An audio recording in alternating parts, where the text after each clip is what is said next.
Pour commencer donc notre émission, nous allons parler avec vous de cette réhabilitation de l'ancien dépotoir de Tours. Bien sûr, cette émission sera consacrée donc à l'actualité de cette commune et justement avec la réhabilitation de l'ancien dépotoir de Tours. Que faut-il dire, monsieur le maire? Donc c'est toute une politique à mettre en place pour qu'on puisse rentrer à peu près dans les normes et la responsabilité de chacun, il est engagé, soit nous les collectivités publiques ou les usagers et nous les consommateurs. Où est-ce qu'il est placé? Donc il est situé où ce centre? Il est situé sur des terres coutumières de la tribu de Tours, vieux Tours. Puis, on va dire que c'est un dépotoir moderne dans le cadre où il faut respecter les normes réglementaires calédoniennes, françaises et aussi européennes. Donc on a intérêt à on a intérêt à mieux le faire c'est pour les générations futures. Hein. Et aussi, comme je disais, il faut changer des mentalités et donner une conscience citoyenne par rapport aux consommateurs et aux déchets qu'on produit tous les jours. Peut-on penser que globalement, l'ensemble du pays donc, et l'ensemble des communes du pays sont de plus en plus conscients de la nécessité de préserver l'environnement? Je pense qu'il faut être optimiste. Maintenant, à l'école, à la maison, dans les médias, on a vu la naissance, la création des nouvelles associations qui ont toujours pour objet l'environnement. Donc c'est déjà une avancée. Le deuxième projet que la province a anticipé, c'est de mettre en place un chemin de traitement et de collecte des déchets en province nord. Donc je disais que l'intérêt des communes de se mettre ensemble, l'intercommunalité. Donc nous on a déjà approché Yengen et Ponayoin de l'autre côté.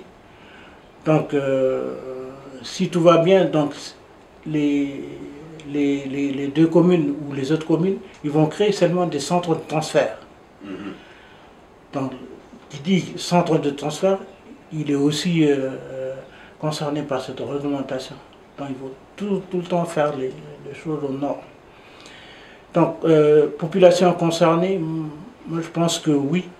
Maintenant, dans toutes les communes, avec la province Nord, on a créé le comité de gestion du patrimoine marin qui a beaucoup avancé sur le travail par rapport au travail sur le lagon, mais aussi qui est rattaché au CEN de la Nouvelle-Calédonie.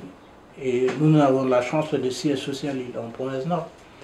Donc oui, de plus en plus conscience et l'intérêt de prioriser et puis de donner un autre sens à la nouvelle génération. Un sujet sur lequel je pense que vous avez aussi également l'intention d'en discuter, c'est la question de l'eau du côté de Tours. Je suppose que c'est un sujet sur lequel c'est très important d'en parler également. Oui, c'est d'actualité aussi parce que dans le blocage du collectif, il en parle même sur NC Première, coup de gueule ou quelque chose comme ça. On parle de qu'est-ce qui fait la mairie en 2015. Alors il y a des gens qui n'ont pas d'eau, etc. Tout ça. Moi je voudrais simplement dire les vérités. Les autres choses, c'est de dire que la commune de Tours a une seule chance, c'est la couverture. Elle est réalisée, notamment de la transversale jusqu'au dernier tribu de Timandi et Wanache. Tout le monde a le robinet. Maintenant, ce qu'on constate, on a engagé des opérations depuis le mois d'août, des détections de fuites sur le réseau qui ont été, je disais, qui ont été effectuées au mois d'août. Depuis le mois d'août, on a testé dans les bassins principaux des colorants. C'est des produits qu'on met à l'intérieur des bassins et qui vont ressortir là où il y a les fuites. Et bon, on a réglé une partie des fuites, des grosses fuites. Voilà, et le renforcement nord, parce que les crèches, c'est obligé aussi un renforcement. Entre les Wanash et Tiwandi, on passe de 3 à 5 bars tous les jours. On effectue un prélèvement tous les matins. Les pressions sont constantes et largement suffisantes pour les populations. Quant à la zone sud, il y a aussi un reportage sur NC Première qui a été diffusé concernant les fuites d'eau.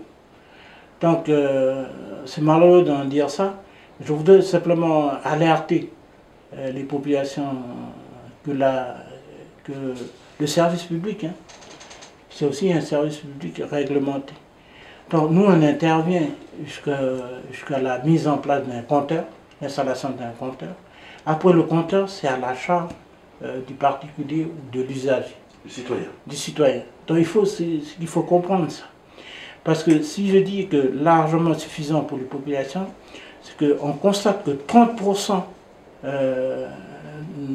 de l'eau sont déversées dans la nature. Donc, je demanderais que de ce côté-là, on fait un effort. Parce qu'il faut ramener, un peu de civisme. Il faut ramener ces 30% dans le pot commun pour qu'au moins, s'il y a des fuites, ben, peut-être c'est des tuyaux qui sont détériorés, etc. Tout ça.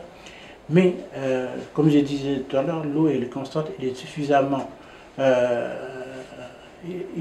pour les générations, les populations aujourd'hui. Vous savez qu'on a 3029 habitants, hein. Dans les foyers, ils sont 1000. Et ces 3 captages, ils sont pourvus pour aujourd'hui et encore pendant les 5 ans et les 10 ans à venir. Mais aussi de se préoccuper de la ressource. Donc ça, c'est un autre projet sur lequel le gouvernement s'est engagé avec les mairies, et notamment nous, la mairie de Tours, c'est la protection des périmètres de captage. Ce qu'il faut savoir, c'est que en amont des captages, il y a l'envahissement et la divulgation des animaux sauvages qui détruit. Et en même temps, avec le climat, avec le changement de climat, il y a des érosions, etc. Tout ça dans les criques qui risquent de bouleverser et assécher les ressources. Il faut qu'on s'inquiète. Donc, sur le plan des arrêtés du gouvernement, c'est déjà engagé depuis 3 ans. Maintenant, il faut qu'on passe à la phase action opérationnelle. Quel est le projet qu'il faut mettre en place? Un reboisement, je dis ça comme ça. Mais la semaine prochaine, on signera les arrêtés avec le gouvernement. Il y a une association des chasseurs, hein, que vous avez interviewé plusieurs fois, qui ont été à l'IFO, qui se préoccupe aussi de ces animaux-là, enfin de ces bêtes, les cerfs et les cochons, et qui en est conscient aussi de ces problèmes de ressources en eau. Donc ensemble, on va travailler sur les conclusions, hein, de ce que va dire le gouvernement. Mais il y a de l'eau sur la côte est. Vous êtes indépendantiste, hein, si il y a une certaine volonté donc des indépendantistes de retirer donc de la tutelle de l'État français, donc effectivement vous parlez de cela pour retrouver donc certaines ressources financières. C'est le moment donc d'y réfléchir, n'est-ce pas?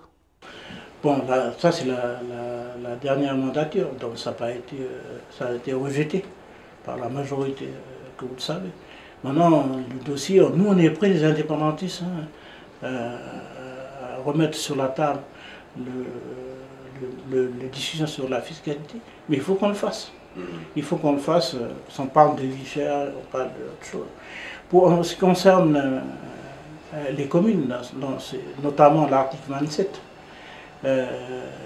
qui dit que les communes peuvent être transférées avec une décision, une délibération, simple délibération du Congrès. Maintenant, nous les maires, on y travaille parce qu'il faut transférer les communes. L'accord, c'est l'accord, il faut l'exécuter Nous, les maires, on a préparé, on est prêt à faire ce transfert.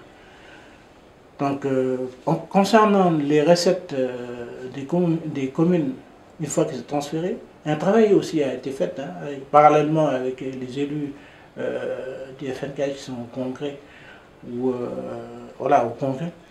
Donc on attend que ces décisions se fassent pour qu'on puisse faire des propositions. Concernant Tours, donc vous avez bien dit qu'il y a des solutions pour retrouver le 41 millions de tout à l'heure.